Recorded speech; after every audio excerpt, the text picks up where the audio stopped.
All right, want to increase the probability of you achieving your goal to up to 95%. I'm going to give you 6 steps to get there. Now, this is based on a study that was actually done in 2015. I did not do it, but I do want to take you through them because most of us are actually very familiar with number 1, right?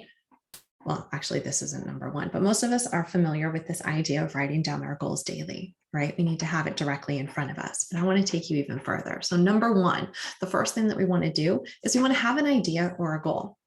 Sounds silly, right? Of course you have to have it, but I'll tell you, working with so many individuals, especially in corporate America, many people actually have no idea what they want to do, right? You ask a child, what do you want to do? Oh, they have an answer. But you ask an adult that's been stuck kind of in the same grind for a very long time, a lot of times they kind of look at you like, well, what is the next step? They forget their own power. So the first thing I want you to do is actually have an idea or a goal that you want to achieve. Okay, simply by thinking about it, you are now 10% likely to complete and achieve it, right? Number 2, deciding you're going to do it. That's right, you can have it. And then usually what happens is the monkey mind, the reptilian brain comes in, right? Starts to tell us, no, that's a good idea, but someone else is going to do it. That's a good idea, but I don't have the money to do it. That's a good idea, but where am I going to find the time to do it? That's a good idea, but I probably am not good enough to do it, right? Decide you're going to do it. That's going to increase it to 25%. And how do we get forward? I'll work with a lot of procrastinators. Now, what do they call themselves? Perfectionists.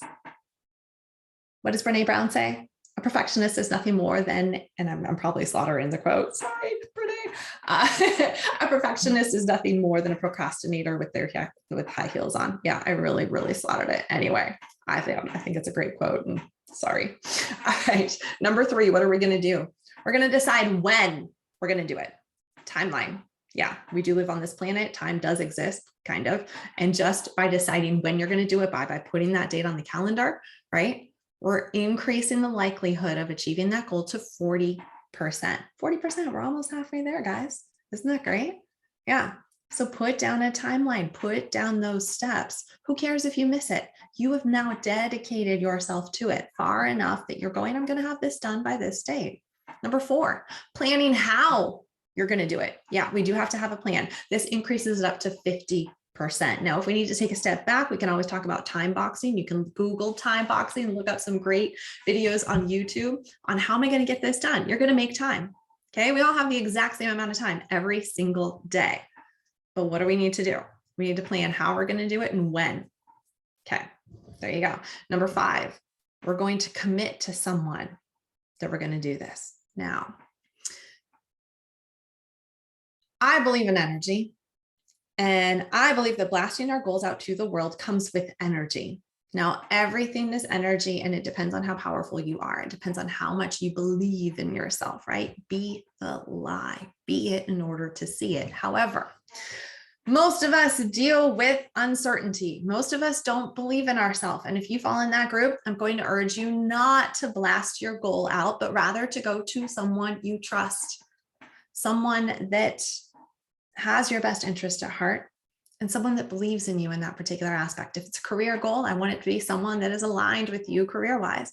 If it is a romantic goal, I want you to be someone that you talk to about that stuff, okay? By committing to someone, you're increasing the likelihood of achieving that goal to 65%. And wait for it, number 6, this is what's going to take us up to 95%. Having a specific accountability appointment with someone outside of your circle that can support you. This is where a coach comes in.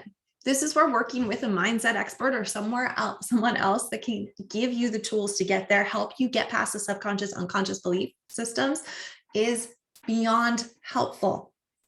Okay. Now, what a coach is not a babysitter.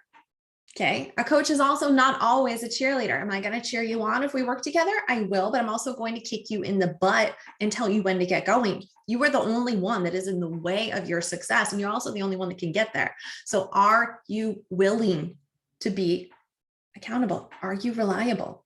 Will you show up for yourself? I can give you tools, but if the failure patterning is so deep and you refuse to stay consistent, you refuse to show up different, you refuse to change your actions, I'm not the right coach for you. But those are the steps. So go give them a shot. Let me know how it works. Again, I'm Christine with Earth's Kiss Alchemy, and I appreciate you checking in on this video.